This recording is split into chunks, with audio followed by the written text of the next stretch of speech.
At 0158 hours on the 26th of December 1943, Gunnery Sergeant Anthony Paluso crouched in mud that smelled like death and diesel fuel, watching 87 Marines walk in circles through Cape Gloucester's jungle darkness. 2 minutes until the Japanese came. 2 minutes until 3,000 screaming men hit their perimeter. 2 minutes to find out if a formation he'd drawn with charcoal on a prison wall would save lives or get everyone killed. The rain was constant. Had been for 6 days. It drummed on the triple canopy jungle overhead, turned the ground into black soup that sucked at boots and swallowed equipment. Visibility was maybe 15 feet on a good night. This wasn't a good night. Paluso could barely see the Marine 10 feet to his left, couldn't see the ones beyond that at all. Just shadows moving in predetermined patterns, walking, turning, walking again, the wheels. 29 three-man teams rotating in slow circles around a 400-yard perimeter. Inner ring clockwise. Middle ring counterclockwise. Outer ring clockwise. Each team covering 40 feet of arc, but never standing still. Never giving the Japanese a fixed target. Never staying in one place long enough to die there. The smell hit Paluso in waves. Rotting vegetation from the jungle floor. Cordite from earlier artillery strikes, human waste from hasty fighting positions, and underneath it all, something sweet and wrong, Japanese bodies from the previous night's probing attack, lying somewhere in the darkness beyond the perimeter. The jungle was eating them. Everything in New Britain rotted fast. Paluso checked his watch. Luminous dial showed 0158, 2 minutes. Intelligence said the Japanese would attack at 0200 hours. Intelligence had been right about everything else so far, numbers, position, timing. No reason to doubt them now. Somewhere out there in the rain and darkness, 3,000 Imperial Japanese Army soldiers were forming up for a Banzai charge, 34 attackers for every defender. The math was wrong in every possible way. He could hear them now. Voices in the jungle, 200 yards out, maybe closer. Japanese officers shouting orders, the distinctive rattle of rifle bolts being cycled, the metallic scrape of bayonets being fixed. They weren't hiding anymore. They wanted the Marines to hear them, wanted them to be afraid. Standard Japanese psychological warfare: make the Americans understand what was coming, let fear do half the killing before the charge even started. Paluso's right hand gripped a field phone handset. His left hand held an M1 Garand with a full 8-round clip and 6 more clips in his belt pouches. He was positioned at the center of the inner defensive ring, 30 feet from Captain Fenton's command post. From here, he could see maybe 5 of the 29 wheels rotating through the darkness, just shadows and movement. He had to trust the other 24 wheels were doing what he'd trained them to do 4 hours ago. 4 hours to teach 87 Marines a tactic that existed only in his head and on the walls of a prison cell at Guadalcanal. 4 hours to convince them that walking in circles would save their lives when every instinct and every manual told them to dig in, find cover, hold position. 4 hours to overturn 2 centuries of Marine Corps defensive doctrine. The formation had no official name, no designation in any tactical manual, no approval from division command. It was just something Paluso had figured out during 30 days in the Brig back in October 42, drawing diagrams with charcoal stolen from cigarettes, thinking about how to fight when you couldn't retreat and couldn't see the enemy until they were on top of you. The other prisoners thought he was crazy. His CO thought he was insubordinate. But Captain Fenton, staring at a map showing 87 Marines trying to hold 400 yards against 3,000 attackers, had thought it might be the only chance they had. The field phone crackled. Captain Fenton's voice, calm despite everything. "All wheels, this is actual. They're coming. Sound off." Paluso listened as each wheel leader checked in. Wheel 1 through Wheel 29. Every team accounted for. Every Marine in position. The wheels kept rotating while they called in, voices steady, professional, good men. Kids, most of them. The oldest was maybe 24. They were about to face something no Marine had ever tried to survive before, not with these odds, Not in this terrain, not with this tactic. Paluso keyed his handset. All wheels, Paluso. Remember your spacing. Count your steps. Trust your teammates. When they come, don't stop rotating unless you're shooting. The second you stop shooting, you start moving again. They can't kill what they can't fix. Questions. Silence. Just the rain and the distant Japanese voices and the soft squelch of 87 pairs of boots moving through mud in coordinated circles. Good, Paluso said.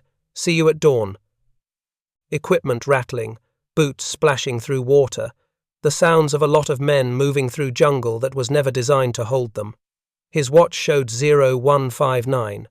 1 minute. Somewhere to his left, a Marine whispered, Here they come. Paluso couldn't see anything beyond 15 feet, just darkness and rain and the shadows of Marines walking their rotations. But he could hear them now, hundreds of voices rising in pitch, screaming, the distinctive Japanese battle cry that American Marines had learned to dread on Guadalcanal and Tarawa. Banzai. 10,000 years. The Emperor's glory. Death before surrender. The screaming grew louder, closer. 100 yards, then 80, then 60. Paluso gave the hand signal he'd taught them 4 hours ago. Fist raised, 2 quick pumps. Faster. The wheels accelerated their rotation. 5 steps became 3 steps. The formation tightened, compressed, spun faster. 29 wheels turning in the darkness like gears in some massive invisible machine. Each Marine, trusting the men to his left and right. Each team covering angles that only existed because other teams were moving to create them. The first Japanese soldiers appeared at the edge of visibility. Shadows running through rain, bayonets glinting, rifles raised, screaming. In the next 4 hours, 87 Marines would prove that the worst idea in Marine Corps history was actually the only idea that could work. The 19th of December, 1943. Company A, 7th Marines held a defensive line 800 yards inland from Cape Gloucester's western beach. Standard Marine Corps doctrine. Textbook execution. 3. 30 caliber machine guns in fortified positions, spaced 40 yards apart. Riflemen filling the gaps between guns, interlocking fields of fire covering every approach. The same defensive arrangement that had worked in France in 1918, in Nicaragua in 1928, on the beaches of Guadalcanal in 1942. It should have worked at Cape Gloucester, too. Company A had 112 men. They dug fighting positions during the day, cut fields of fire through the jungle, registered their machine guns on likely approach routes. By nightfall, they had a defensive line that looked perfect on paper. Every sector covered, every gap plugged, every approach under observation. The Japanese hit them at 0300 hours. 200 men in the initial assault, maybe 300 total. Company A's commander, Captain Richard Morris, heard them coming, heard the screaming, called his men to arms. Machine guns opened fire at 80 yards. Riflemen engaged at 50. The noise was overwhelming: gunfire, explosions, screaming in 2 languages. 22 minutes later, Company A didn't exist. 34 Marines killed in their fighting positions. 17 more killed trying to retreat. The rest scattered into the jungle. Survivors found by patrol over the next 3 days. The machine gun positions were overrun from behind. The riflemen between them were bypassed entirely. The Japanese had simply flowed around the fixed positions like water, around rocks. The after-action report blamed poor sector discipline, inadequate night vision, Marines failing to maintain fields of fire. The report concluded that Company A hadn't executed the doctrine properly. The Marines who survived told a different story. They said the jungle was too dense, said visibility was 15 feet maximum, said they couldn't see the Japanese until bayonets were coming through the darkness, said the fixed positions became traps you couldn't see to shoot, couldn't move without abandoning your post, couldn't do anything except wait for the enemy to find you. Command didn't listen. Standard doctrine had worked everywhere else. The problem wasn't the doctrine. The problem was execution. The 22nd of December 1943. Company K, 5th Marines. Different location, same mission. Hold a defensive line protecting the southern approach to the airstrip. 98 Marines. Standard defensive arrangement. Machine guns, riflemen, interlocking fire. Everything by the book. At 0200 hours. 400 men this time. They'd learned from the previous attack. They didn't charge straight at the Marine positions. They infiltrated between them, moved through gaps in the darkness. Company K's machine gunners heard movement but couldn't see targets. Fired blind into the jungle, hit nothing. The Japanese got inside the perimeter.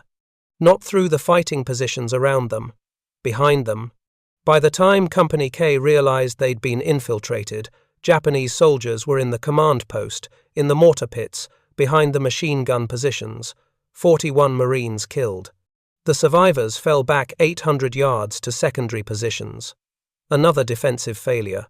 The second after-action report was nearly identical to the first. Poor execution. Inadequate fire discipline. Failure to maintain perimeter integrity. The solution? Dig deeper, build stronger positions, maintain better sector coverage. Nobody asked if fixed positions could work in terrain where you couldn't see 20 feet in any direction. The 24th of December, 1943. Company F, 1st Marines. 3rd defensive line in 5 days. 104 Marines. Battalion command was watching this one closely. They sent extra machine guns, additional ammunition, engineering support to build reinforced positions. Company F spent 2 full days preparing. Their defensive line was the strongest the 1st Marine Division had built at Cape Gloucester. The Japanese came at midnight, Christmas Day. 500 men in coordinated assault from 3 directions simultaneously. Company F was ready. Machine guns fired on pre-registered coordinates. Mortars dropped illumination rounds. Riflemen engaged visible targets. But the Japanese didn't attack the strong points. They attacked the spaces between them, moved through the jungle in small groups, bypassing every fortified position. By the time Company F's machine gunners realized the enemy wasn't where they'd expected, Japanese soldiers were inside the command post. 28 Marines killed, the position abandoned, the defensive line broken, 3 companies, 3 failures, 103 Marines killed. The pattern was obvious to anyone willing to see it. Cape Gloucester wasn't France, wasn't North Africa, wasn't even the beaches of Guadalcanal. The jungle changed everything. Triple canopy cover blocked moonlight and starlight. Rain reduced visibility to arm's length. Dense vegetation created thousands of approach routes, all invisible until the enemy was on top of you. Fixed defensive positions required clear fields of fire, required the ability to see attackers at 100+ yards. Required terrain where machine guns could dominate approaches. Cape Gloucester's jungle provided none of those things. Marine defensive doctrine was built on a simple principle. Establish strong positions, force the enemy to attack them, kill them with superior firepower when they come. The doctrine assumed you could see the enemy coming, assumed you could mass fire on predictable approaches, assumed the terrain gave defenders advantage over attackers. In Cape Gloucester's jungle, every assumption failed. The Japanese understood this. They'd been fighting in jungle terrain since 1,937 inches China. They knew how to move through vegetation without being seen, knew how to infiltrate between positions, knew that darkness and rain made fixed defenses nearly useless. Their doctrine was built for this terrain. Marine doctrine wasn't. By the 25th of December 1943, the 1st Marine Division had a problem. Cape Gloucester's airstrip was captured, but holding it required defensive positions in jungle where defensive positions didn't work. The Japanese weren't giving up. Intelligence reports showed them massing for another major assault. 3,000 men, maybe more. All veteran jungle fighters who'd just watched 3 Marine companies collapse using standard tactics. Division Command issued new orders. Hold all defensive positions, reinforce where possible, accept no further withdrawals. The orders didn't, Explain how to hold positions in terrain where holding positions had already failed 3 times. That's when Captain James Fenton read his assignment. Company C, the 40 Thieves, would defend the most critical position at Cape Gloucester, a jungle crossroads 400 yards from the airstrip, 400 yards of perimeter, 87 Marines, 3,000 Japanese expected. Attack predicted for 0200 hours, December 26. Fenton looked at the map, looked at the casualty reports from the previous 3 engagements, looked at his roster of 87 men. Did the math, 34-1 odds, in terrain where standard doctrine had failed 3 consecutive times. He needed something different, something no one had tried, something that might be crazy enough to work. At 1,830 hours on December 25, Captain Fenton sent a runner to find Gunnery Sergeant Anthony Paluso, the Brooklyn mechanic with 2 court-martials and 30 days in the Brig for teaching unauthorized tactics. The runner found Paluso, cleaning his rifle in a fighting hole that smelled like mud and tobacco, delivered the message, "Captain wants you at the CP." Now. Paluso knew what it meant. Fenton didn't call gunny sergeants to the command post for social visits. Something was wrong. Something big enough that a by-the-book captain was willing to talk to a twice court-martialed troublemaker from Brooklyn.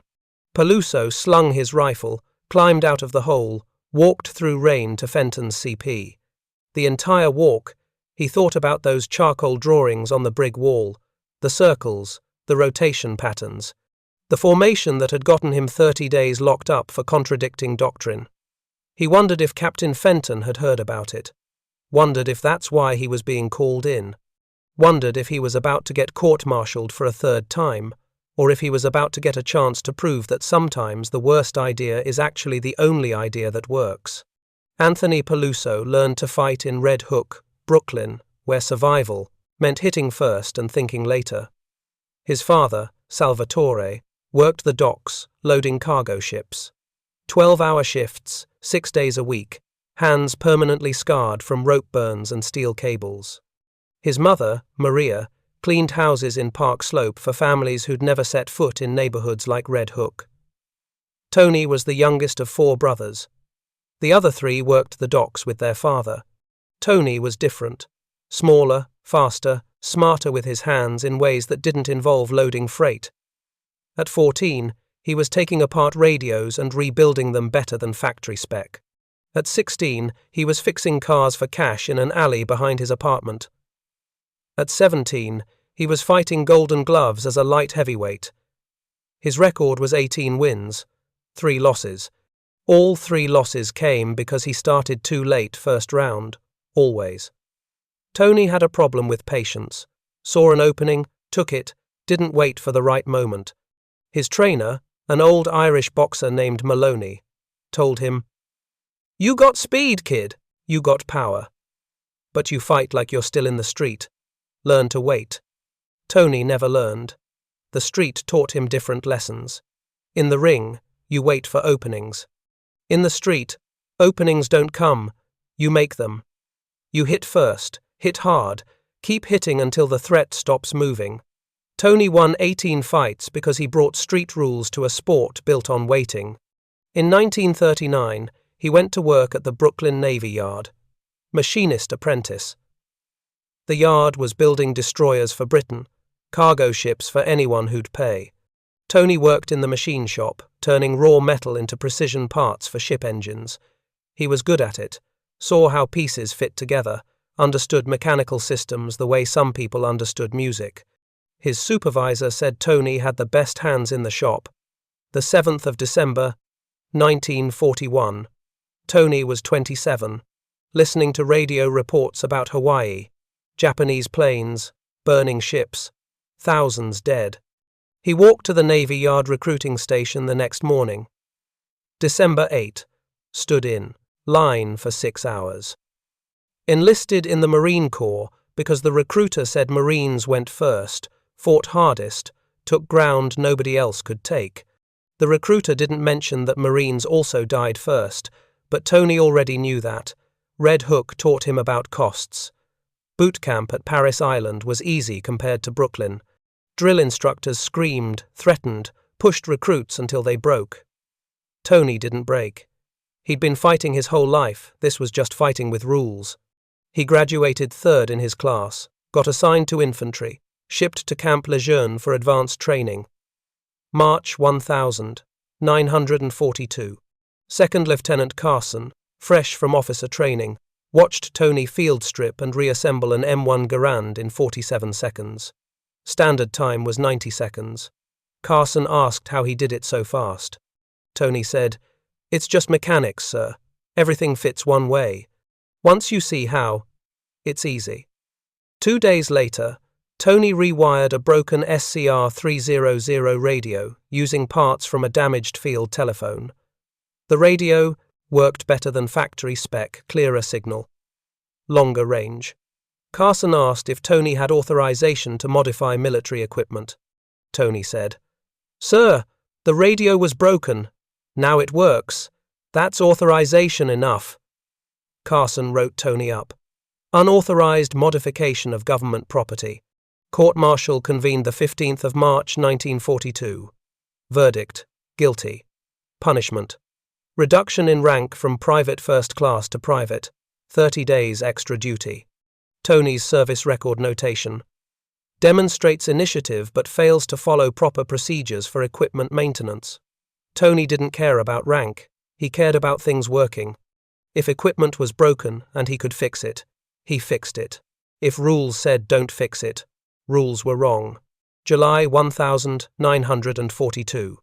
Guadalcanal. Tony's first combat deployment. Company C, 1st Marines. They called themselves the 40 Thieves because they scavenged equipment from anywhere they could find it, abandoned Japanese positions, wrecked American vehicles, supply dumps that, accidentally, had extra inventory. If it wasn't nailed down and might be useful, the 40 Thieves took it. Tony fit right in. He rebuilt a company Jeep using parts from 3 different vehicles, including a Japanese truck engine that shouldn't have been compatible, but was once Tony modified the mounting brackets. The Jeep ran for 6 months without major maintenance, longest-running vehicle in the regiment. His CO, Captain Morrison, called him to the command post. Said using enemy equipment was fraternization with enemy materiel. Said it violated regulations about maintaining equipment integrity. Said Tony was being charged with his second court-martial offense. Tony said, "Sir, we had 1 Jeep and it was broken. Now we have 1 Jeep and it works. Which is better for the company?" Morrison said, "That's not the point, Private." Tony said, "Then what is the point, sir?" Court-martial convened the 28th of July, 1942. Verdict: guilty. Punishment: 14 days in the Brig. Service record notation: continues to demonstrate disregard for proper military procedures despite previous corrective action. The Brig was a 20x 20-foot cage made from salvaged airstrip matting. 12 Marines locked inside, mostly for minor infractions, drunk on duty, insubordination, fighting. They had nothing to do except sit, smoke, and think. Tony spent 14 days thinking about mechanics and how things fit together. October 1942. Back with the company. Tony was teaching hand-to-hand combat to his squad. Not the Marine Corps martial arts program, something different. Something he'd learned in Red Hook. 3-man technique. 1 guy engages the threat. Other 2 move to flanking positions. Constant movement, never stand still. When 1 guy's fighting, the others are moving. When he's done, someone else engages from a different angle. It's like boxing, Tony explained. You don't stand in one spot and trade punches. You move, make them chase you, hit from angles they don't expect. He demonstrated with 3 Marines. They rotated around an imaginary opponent in a triangular pattern. 1 would engage, fall back, another would engage from a different angle. Constant motion, constant pressure, no predictable positions. Captain Morrison watched from 30 feet away. Walked over. Said, "What is this, Private?" Tony said. Close quarters combat training, sir. For fighting when you're outnumbered, Morrison said. This isn't MC map doctrine, Tony said. MC map doesn't cover what to do when 5 guys jump you in the dark and you can't retreat, Morrison said. And you have experience with that scenario? Tony said. Yes, sir. Brooklyn, 1938. 5 guys, alley behind my apartment. I'm still here. They're not, Morrison said. The Marine Corps doesn't train based on street fights, private. We train based on doctrine developed by professional warriors. You will cease teaching unauthorized techniques immediately. Tony said. Sir? This technique works. My squad knows it. If we need it, they'll use it. Morrison said. Are you refusing a direct order? Tony said. No, sir. I'll stop teaching it during official training time. Morrison said. You'll stop teaching it, period. That night, Tony taught it anyway. Behind the supply tent, after dark, with 8 Marines who wanted to learn, showed them the rotation pattern, the timing. How 3 men could cover each other better than 10 men in fixed positions. Captain Morrison found out the next morning. One of the Marines mentioned it during morning formation. Morrison called Tony to the CP, said teaching unauthorized combat techniques after being ordered to stop was insubordination. Direct violation of orders. 3rd strike. Court-martial convened the 15th of October 1942. Verdict. Guilty. Punishment. 30 days in the brig. Tony spent 30 days locked in that cage with 12 other Marines. 30 days with nothing to do except think. Think about mechanics. Think about how things move. Think about fighting in confined spaces where you can't retreat and threats come from every direction. The brig was 20x 20 feet, 13 men inside. Always someone in your way. Always threats you couldn't see until they were close. Like fighting in the dark. Like jungle combat at night. Tony started drawing on the walls with charcoal from burned cigarettes, circles, rotation patterns, 3-man teams moving in coordinated wheels, each team covering 120 degrees. When one team engaged, others rotated to cover exposed angles. Constant movement, no fixed positions, no predictable patterns. He drew 47 diagrams on those walls. Worked out the geometry, the timing, the spacing. 3 men per wheel. Multiple wheels in concentric rings. Inner ring rotating one direction, outer ring rotating opposite. Like gears in a machine, each wheel supporting the others. The other prisoners thought he was crazy. Thought 30 days in the heat had broken something in his brain. Tony didn't care. He could see it working. Could see how moving targets survived when fixed targets died. Could see how constant rotation eliminated blind spots. Could see how a formation designed for a 20x20 prison cage might work for defending a perimeter in jungle where you couldn't see 20 feet. He walked out of the brig the 15th of November 1942. Rejoined the company. Never mentioned the diagrams to anyone. The brig was torn down 2 weeks later. The charcoal circles lost. But Tony remembered everyone. Remembered the geometry, the patterns, the timing. Kept it in his head like a blueprint, waiting for the moment someone would be desperate enough to try it. That moment came the 25th of December 1943, when Captain Fenton called him to the command post and asked about the brig trick that had gotten him court-martialed 15 months earlier. Captain James Fenton's command post was a hole in the ground covered by a poncho stretched between 2 trees. Water dripped through gaps in the fabric. The floor was mud that never dried. A single kerosene lantern provided light that barely reached the walls. Maps covered an ammunition crate that served as a desk. The maps were soaked, curling at the edges, marked with red grease pencil showing defensive positions that hadn't worked for 3 other companies. Fenton was 32 years old. Virginia Military Institute, class of 1933. He'd been a Marine officer for 10 years, spent 8 of them teaching tactics at Quantico. He knew defensive doctrine better than most men in the division. Knew the theory, the mathematics, the historical precedents. Knew that properly executed defensive positions with 3-to-1 odds in the defender's favour were nearly impossible to overcome. He also knew that Cape Gloucester had already proven all of that wrong. The intelligence report sat next to the maps, typed on water-stained paper, delivered by runner 6 hours earlier. Japanese 141st Infantry Regiment, massing 2 miles northwest of the airstrip. Estimated strength 3,000 men. Estimated attack time 0200 to 0400 hours. December 26. Objective: recapture airstrip, destroy American defensive positions, push Marines back to the beach. Fenton had done the math 3 times, hoping for different results. 87 Marines holding 400 yards against 3,000 attackers. 34-1. The textbook said defensive positions needed 3 attackers for every defender to have a chance of success. The Japanese had 11 times that ratio. The field telephone wire to battalion headquarters had been cut 8 hours ago. Japanese patrols, probably. Engineers were supposed to repair it. Engineers were dead or pinned down somewhere in the jungle. Fenton couldn't call for reinforcements. Couldn't request artillery support beyond what his own 60mm mortars could provide. Couldn't ask for guidance from anyone who might have a better idea than the ones getting Marines killed all week. He was alone with 87 men and a map showing 3 failed defensive positions in the past 7 days. Company A, 34 killed. Company K, 41 killed. Company F, 28 killed. Standard. Doctrine. Proper execution.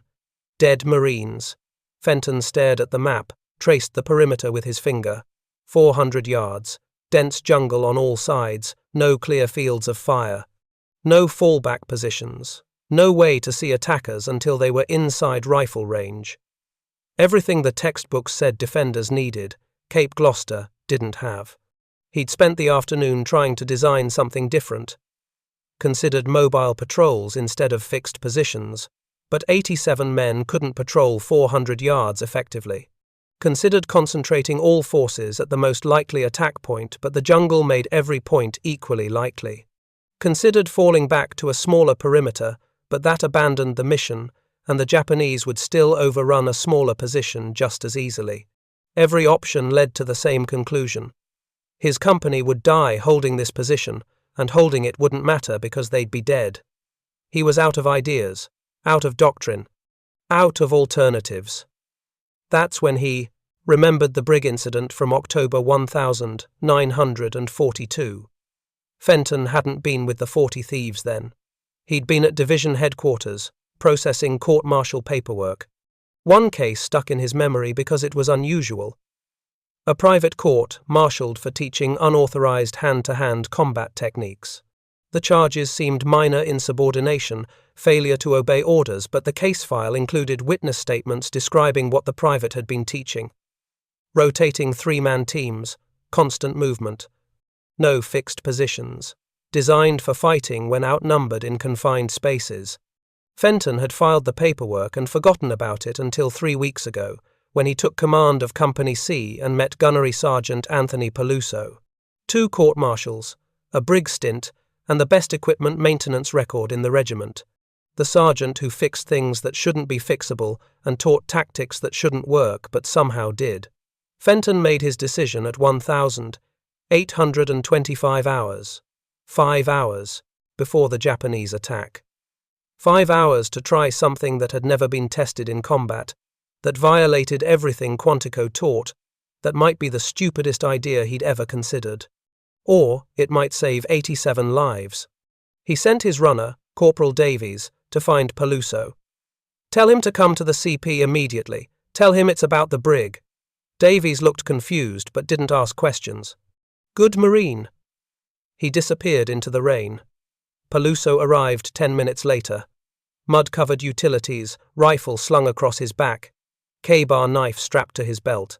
He ducked under the poncho, water streaming off his helmet. Stood at attention. Didn't salute snipers, watched for salutes. And even in the command post, you didn't mark officers as targets. "Gunny Sergeant Paluso reporting, sir." Fenton gestured to the map. "Look at this!" Paluso stepped forward, studied the defensive positions marked in grease pencil. Standard Marine doctrine. Machine gun positions, rifle positions, fields of fire. His expression didn't change, but Fenton saw his jaw tighten. "Thoughts?" Fenton asked. "Permission to speak freely, sir?" "Granted." "This won't work." Paluso pointed to the gaps between positions. "Jungle's too dense. You can't see far enough to establish overlapping fire. Japanese will infiltrate between your strong points, hit you from behind. Same thing that happened to Company A, Company K, Company F." "I know," Fenton said. "That's why you're here." Paluso looked up from the map. Waited. Fenton continued. "October 1942. You spent 30 days in the Brig for teaching unauthorized combat techniques, rotating teams, constant movement, no fixed positions. You remember?" "Yes, sir." "Does it work?" Paluso hesitated. "Never tested it in combat, sir." "That's not what I asked." "Does it work?" Paluso looked at the map again. Looked at the perimeter, the jungle, the impossible geometry of defending 400 yards with 87 men. "In theory, yes, sir. 3-man teams rotating in overlapping circles. Each team covers 120 degrees of arc. When one team engages, others maintain rotation, cover exposed angles. No fixed positions, no predictable patterns. Enemy can't target what doesn't stay still." "Would it work here, in this jungle, tonight?" Paluso studied the map for 30 seconds. His finger traced potential wheel positions, rotation patterns, coverage arcs. Fenton watched him calculate, seeing the same mechanical mind that rebuilt jeeps from scrap parts, now rebuilding defensive doctrine from first principles. "Maybe," Paluso said finally. "Jungle visibility is 15 feet maximum. Fixed positions can't engage until enemies already on top of them. But rotating teams create multiple angles of observation. Someone's always looking at every approach, just not the same someone every time. Japanese infiltrate between positions because positions don't move. Can't infiltrate between teams that are constantly relocating. How many men per team? 3. 2 rifles, 1 automatic weapon, bar, or Thompson. How many teams for 400 yards? 29 teams, 87 men. Fenton felt something cold settle in his stomach. Paluso had done that math instantly. He'd been thinking about this. Probably since the first defensive position failed last week. Probably worked out the numbers in his head, same way he worked out mechanical problems, seeing how pieces fit together even when nobody else could see the pattern. How long to train 8-7 men on this formation? Paluso checked his watch. Under normal circumstances, 2 weeks minimum. They need to learn spacing, rotation, timing, coordination. Need to drill until it's instinct. We don't have 2 weeks. We have 4 hours. Attack comes at 0200. 4 hours isn't enough, sir. 4 hours is what we have. Fenton stepped closer, lowered his voice. "Gunny, I've got 87 Marines and 3,000 Japanese coming in 4 hours. Standard doctrine won't hold them. I've seen 3 companies try and fail. Your formation might not work, but standard doctrine definitely doesn't work. I need you to make a choice right now.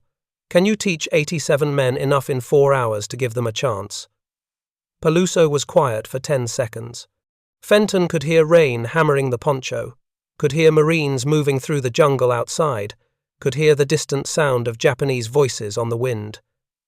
Getting closer. Always getting closer. "If I do this and it fails," Paluso said, "you'll have my court-martial papers ready by morning." "If it fails," Fenton replied, "we'll all be dead. Court-martial won't matter. But if you don't try, we're dead anyway." "So what's it going to be?" "Gunny. You going to teach 87 Marines your Brig trick, or you going to watch them die following doctrine that doesn't work?"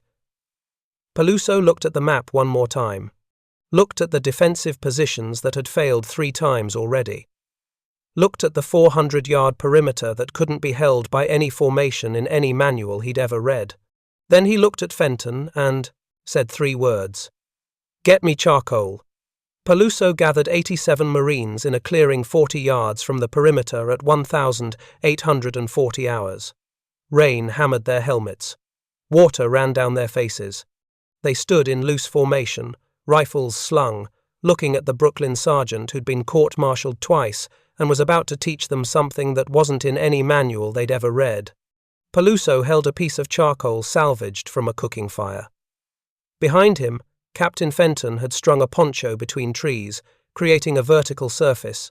Paluso drew 3 circles on the poncho, each about 2 feet in diameter, arranged in a triangle.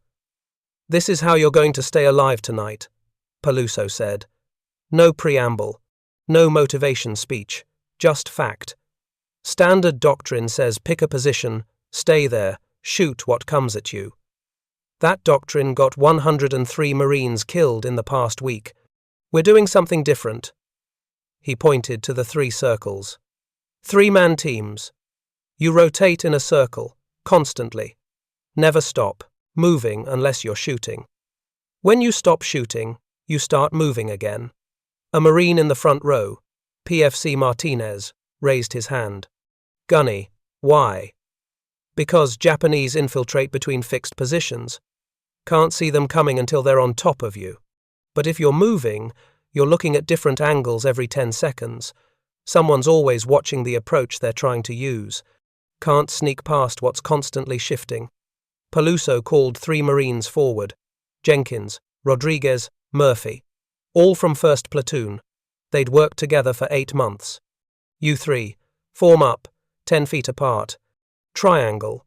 They moved into position. Jenkins facing north, Rodriguez northwest, Murphy northeast.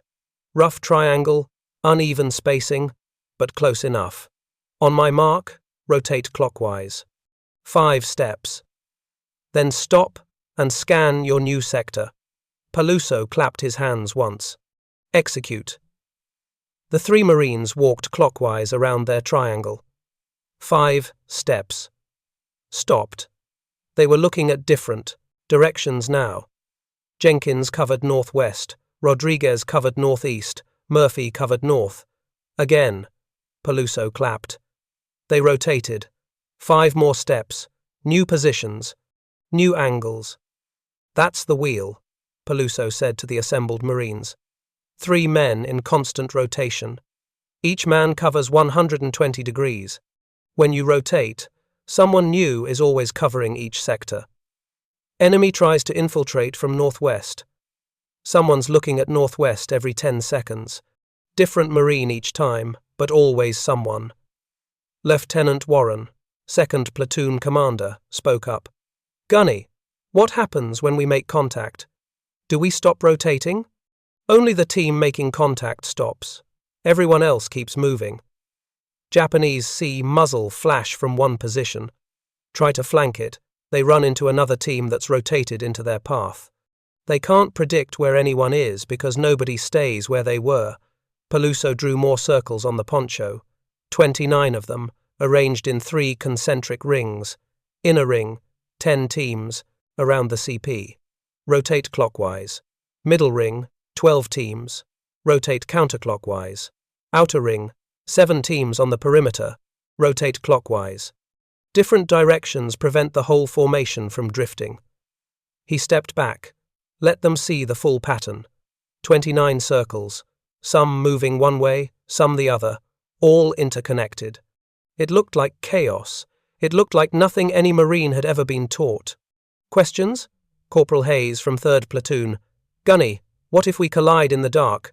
You count steps, always 5 steps, then stop. You learn your teammates' rhythm. Like dancing, except you're carrying rifles, and the music is Japanese trying to kill you." PFC Kowalski. "What if one team takes casualties? Adjacent teams expand their rotation arc. Cover the gap, formation flexes, doesn't break. 1 wheel goes down, 2 wheels on either side pick up the slack." Sergeant Chen, 1st Platoon. "This seems like organized chaos." "It is chaos," Paluso said. Controlled chaos, but chaos beats standing still and dying. Japanese expect fixed positions. Expect to find you where they looked 5 minutes ago. We're not giving them that. We're giving them targets that don't exist by the time they aim. The Marines looked at each other. Paluso could see the doubt. Could see them calculating odds of this working versus odds of standard doctrine. Standard doctrine felt safer because it was familiar. This felt insane because it was new. I know what you're thinking, Paluso said. You're thinking this is crazy. You're thinking I'm crazy. You're thinking 4 hours isn't enough time to learn this. You're right on all three. But here's what else is true. 3,000 Japanese are coming at 0200 hours. Standard doctrine won't stop them. This might. Might beats definitely won't. Now break into your teams. Fenton had pre-assigned the teams. He called out names. 3 names per team, 29 teams total. Marines moved into their groups, found their teammates. Some teams were, from the same squad, already familiar. Others were mixed, men who'd never worked together before tonight. First drill, Paluso announced. Each team forms a triangle, 10 feet spacing. On my mark, rotate clockwise 5 steps. When I clap twice, stop and scan. When I clap once, rotate again. Execute. 29 teams formed triangles across the clearing. The geometry was messy, some triangles too wide, some too narrow, some barely triangles at all. Paluso clapped once. The Marines started walking. It looked like chaos. 87 men moving in different directions, some clockwise, some counterclockwise, all trying to maintain spacing while counting steps in the rain. 3 collisions in the first 10 seconds. 1 Marine tripped over a root. 2 teams drifted into each other. Paluso clapped twice. Stop. Everyone stopped. Looked at him. That was garbage, Paluso said flatly. You're counting wrong. You're not watching your spacing. You're looking at me instead of your sector. Jenkins, you were supposed to be covering northwest. You were watching Rodriguez. If Japanese came from northwest, you'd be dead, and so would he. He walked between the teams, correcting. Wheel 7, too much spacing. Close it up to 10 feet. Wheel 15, you're rotating too fast. Match your teammate's pace. Wheel 21, count your damn steps. 5 steps means 5 steps, not 4, not 6. They drilled for 20 minutes. Rotating, stopping, rotating. The collisions decreased, the spacing improved. The teams started to find rhythm. Not perfect, not even good, but better than the chaos of the first attempt. Paluso introduced complexity. Inner ring, rotate clockwise. Middle ring, counterclockwise. Outer ring, clockwise. Execute. Now teams were rotating in opposite directions, passing each other, learning to avoid collisions while maintaining their own wheels. It was like gears in a watch, each turning at its own speed in its own direction, all meshing together. Except these, gears were Marines with rifles, and the watch was a defensive formation that had never existed before tonight. More collisions, more corrections. PFC Davis from Wheel 19 crashed into Corporal Morrison from Wheel 18. Both went down in the mud. Paluso pulled them up. Count your steps. Call out when you're crossing another wheel's path. This only works if you know where everyone is. They drilled until 2,000 hours. 80 minutes of constant rotation. The Marines were soaked with rain and sweat. Their legs ached from constant movement. But the formation was taking shape. 29 wheels turning in coordinated patterns, inner ring clockwise, middle ring counterclockwise, outer ring clockwise. Spacing maintained. Collisions rare. Teams starting to move as units instead of 3 individuals. Paluso called a halt. The Marines stopped, breathing hard. Water break. 5 minutes. Then we do it in the dark. Night had fallen while they trained. The jungle was black. Visibility dropped to nothing. Paluso let them rest, drink from canteens, smoke if they had cigarettes. He walked to where Fenton stood watching. How bad is it? Fenton asked. Bad, Paluso admitted. They've got the basics, but basics won't be enough when Japanese are screaming and firing. They need to do this by instinct. Right now they're thinking about every step. Do we have time to get them to instinct? Paluso checked his watch. 2 hours until attack. We've got 1 hour left for training. I need them in position by 2300 to have any chance of setting up properly. Will they be ready? Paluso looked at the 87 Marines resting in the darkness. Looked at kids who'd been trained on doctrine that didn't work, now learning tactics that didn't exist. Looked at men who'd be dead by dawn if this failed. They'll have to be, he said. 0, 1, 5, 8 hours. The 26th of December, 1943. Paluso crouched in the mud at the center of the inner ring, field phone handset pressed to his ear. 29 wheels rotating in, the darkness around him. He could hear them moving boots, squelching through mud, equipment rattling softly, breath coming fast and shallow. The rain had slowed to a steady drizzle. Visibility maybe 20 feet now. Better than before, but still not enough to see what was coming. The Japanese voices were close.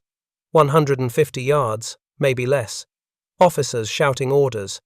Equipment rattling. The sound of thousands of men moving through jungle that couldn't hold them quietly. They weren't trying to hide anymore. They wanted the Marines to hear them. Wanted them afraid. Paluso keyed the handset. All wheels, status check.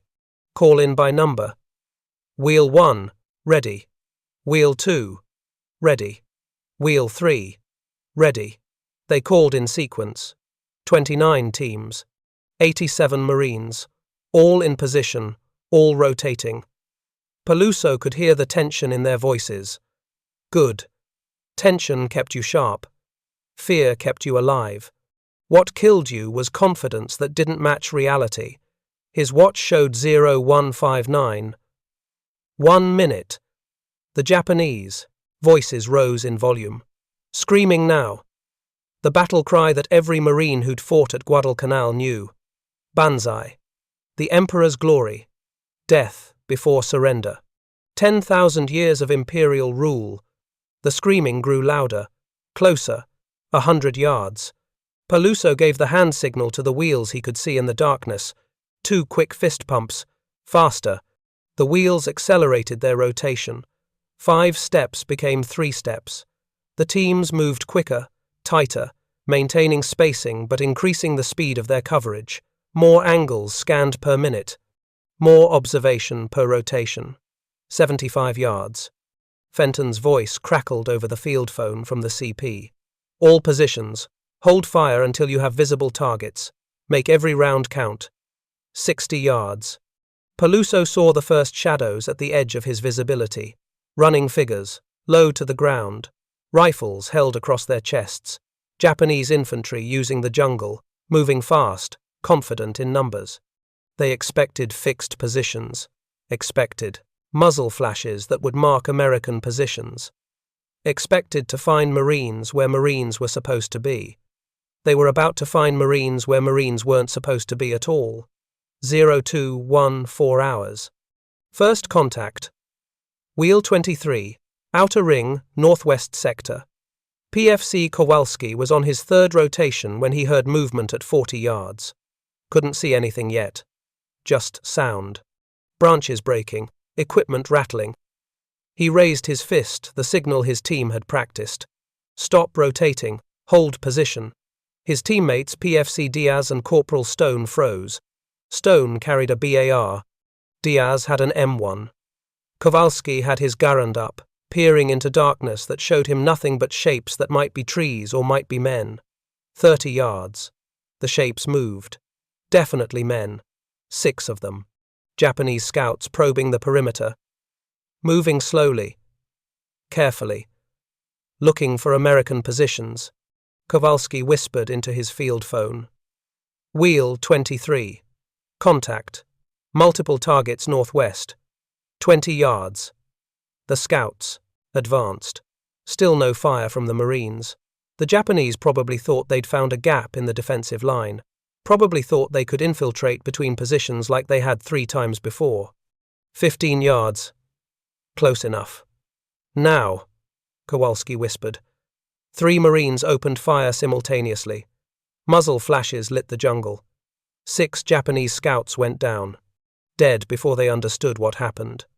Wheel 23 immediately resumed rotation, 3 steps clockwise. New position. The spot where they'd fired from was empty, 10 seconds after contact. Japanese officers screamed orders in the darkness. Confusion. They'd heard fire, seen muzzle flash, but when they looked, nobody was there. 0, 2, 2, 3 hours. Main assault begins. The Japanese didn't probe anymore. They charged. 400 men in the first wave, hitting the northwest sector. Wheels 21 through 25 engaged. 23 Marines against 400 attackers. Standard doctrine said those Marines should die in 60 seconds.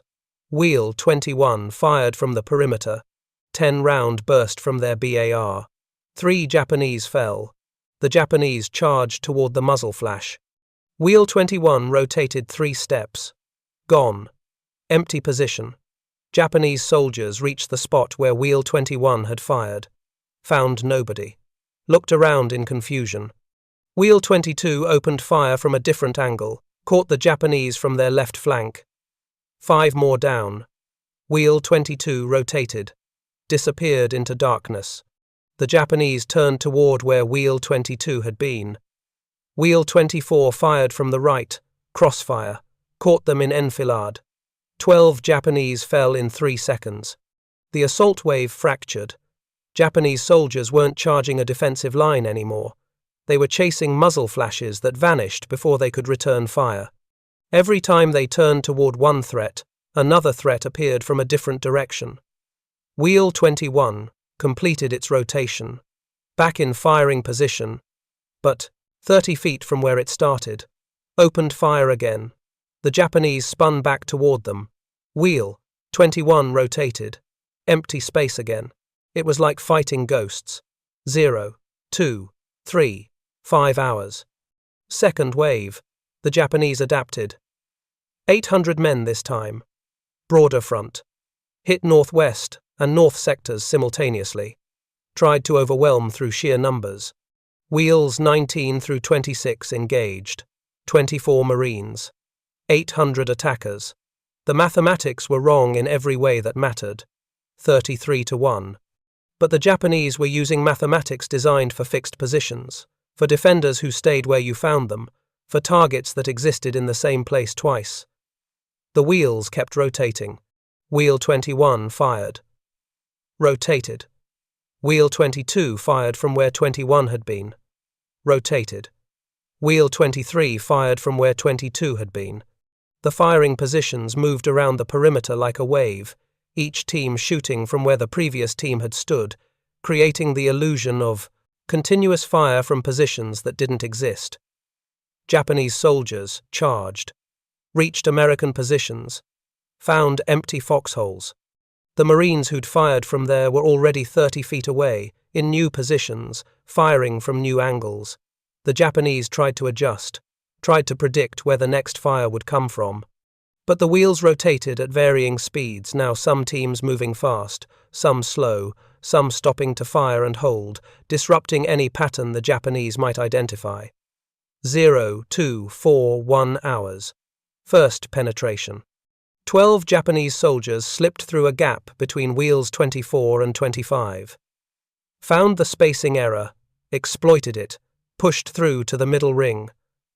Wheel 16 spotted them. Corporal Hayes on point. Called contact. His team opened fire. 8 Japanese fell, but 4 kept coming. Inside the perimeter now, heading for the CP. If they reached Fenton's position, if they killed the company commander, the entire defense collapsed. Wheels 14 and 15 had been, rotating in the middle ring. Heard Hayes' contact call. Both wheels stopped rotation simultaneously. Formed a static line between the Japanese and the CP. 2 wheels. 6 Marines. 4 Japanese. The Japanese charged. Screaming. Bayonets fixed. 10 yards. 5 yards. 6 Marines fired at point-blank range. 24 rounds in 2 seconds. All 4 Japanese went down. One got to within 3 feet of PFC Rodriguez before a bullet through the chest stopped him. The 2 wheels held position for 10 seconds. Made sure all 4 Japanese were dead. Then resumed rotation. Back to the wheel pattern. Back to constant movement. The gap between wheels 24 and 25 still existed, but now wheels 14 and 15 had shifted their rotation to cover it. The formation had flexed. Absorbed the penetration. Closed the gap without collapsing. 0245 to 0330 hours. The grinding fight. The Japanese committed their main force. 2,000 men. Hit the perimeter from 3 sides north, northwest, northeast. Every wheel on the outer ring engaged. Every wheel on the middle ring moved to support. The inner ring formed a static circle around the CP, ready for breakthrough that hadn't come yet. The formation bent. Where pressure was heaviest, wheels slowed their rotation, increased their rate of fire. Where pressure eased, wheels sped up, redistributed to cover other sectors. It was fluid, organic, like a living thing that adapted to threat without central control. Paluso moved between wheels, coordinating by field phone. Wheels 7 and 8, northeast sector needs support. Shift your coverage. Wheel 19, you're drifting south. Correct back to your sector. Wheel 24, casualties. 1 wounded gunny, still rotating.